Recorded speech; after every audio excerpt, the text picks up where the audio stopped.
જય શ્રી કૃષ્ણ બધાને। વાર્તાઓની web series ભાગ 9 એક સ્ત્રીની સંઘર્ષ ગાથા, લેખક ટીઆર કેતન પટેલ અને હું છું આ નિર્જીવ શબ્દોનો સ્વર નિલેશ અર્જુનભાઈ બરવાળિયા। તો મિત્રો 8મા ભાગમાં જોઈ ગયા કે મુકેશે દારૂ પીધો અને ઘરે આવ્યો, જે પરિવાર માટે પણ આંચકા સમાન હતો, તેમજ વાચકો માટે પણ એનો આ નિર્ણય અયોગ્ય લાગ્યો। પરંતુ અહીં નોંધનીય વાત એ છે કે જ્યારે વ્યક્તિ કોઈ પણ જગ્યાએ કંઈક નથી કહી શકતો, પોતાની સ્પષ્ટ વાતને રજૂ નથી કરી શકતો, એવા અંતમૂર્ખી વ્યક્તિઓ મનમાં ખૂબ ભરેલું રાખે છે। આ વ્યક્તિઓની અંદર વિચારોનો જ્વાળામુખી સતત સળગતો રહે છે। એ કંઈ કહી શકતા નથી ત્યારે પોતાના ઉપર જ બધું લઈ કા વ્યસન કરે છે કા આપઘાત।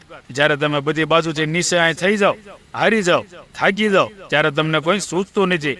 લોકો જ્યારે આપઘાત કરે છે તે સમયે એમના વિચારો, ભાવો બધું જ શૂન્ય થઈ જાય છે।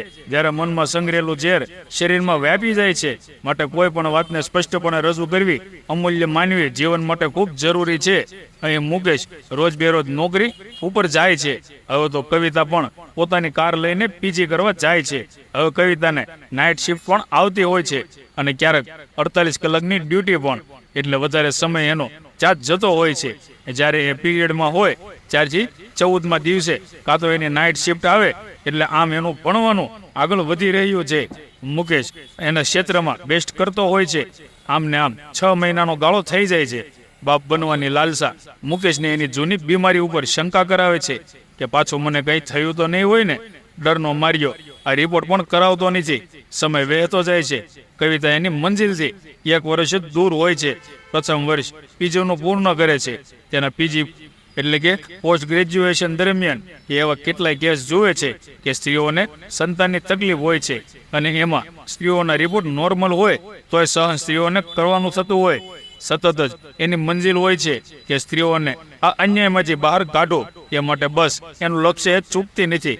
જૂની ફાઇલો અભ્યાસ પણ કરતી હોય છે અને એવો કેસ સ્ટડીની સ્થિતિ સાથે વિવિધ અવલોકનો સાથે એક્સપેરિમેન્ટ કરતી હોય છે।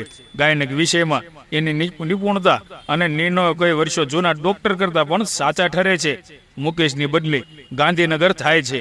નોકરીથી ઘરનું અંતર અને બીમારી ફરી આવી નથી, એના કારણે મુકેશ ચૂપ છે।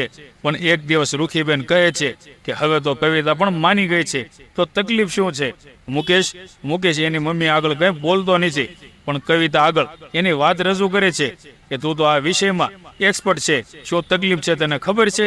કવિતા કહે છે બધું નોર્મલ જ છે, પણ ક્યારેક અંડાશયમાં ઈંડું બનવાની પ્રક્રિયા સમયે શુક્રાણુનું મિલન થાય ત્યારે લગભગ થઈ જાય। પણ એ માટે જો 14 તારીખ હોય તો એ દિવસના અંતરે પ્રયત્ન કરવો જોઈએ, જેમ કે 14, 16 અને 18। કેમ પણ મારે નાઇટ હોય, તમે થાક્યા હો ત્યારે યોગ્ય પ્રયત્ન થતો નથી, એટલે આવું થતું હોય છે। મુકેશ બોલ્યો કઈ વાંધો નહીં, પણ આ વખતે આપણે આ પદ્ધતિને અનુસરવી પડશે। મમ્મી પણ કહેતી હતી કે બધું નોર્મલ છે, તો તકલીફ શું છે? હવે મમ્મીને શું જવાબ આપું? કવિતાએ કહ્યું કે વાંધો નહીં, આ વખતે આપણે એ પ્રમાણે વર્તીશું। કવિતા આ વખતે પીરિયડમાં થઈ, જે દિવસથી પ્રયત્ન કરવાનો હતો ત્યારે એની નાઇટ શિફ્ટ હતી, એટલે સામેથી એ રજાઓ મૂકી આ પદ્ધતિને અનુસરી એમના સંતાન માટેના પ્રયત્ન શરૂ કરવાનો હતો। મુકેશ પણ 3 દિવસ રજા લીધી અને બંને જણ સાપુતારા જવા રવાના થઈ ગયા। સાપુતારાની હરિયાળી કંડારાઓમાં પતિ અને પત્ની ઘણા સમય ફરવા નીકળેલા। જીવનની ઘટમાળામાં વ્યક્તિઓ આટલું બધું પોરવાઈ જાય છે કે તેઓ સંસારના ચાચા ચૂકને એટલે કે પોતાના લોકોને ક્વોલિટી ટાઈમ આપવાનો પણ ભૂલી જાય છે। સાપુતારા એટલે ગુજરાતનું એકમાત્ર હિલ સ્ટેશન।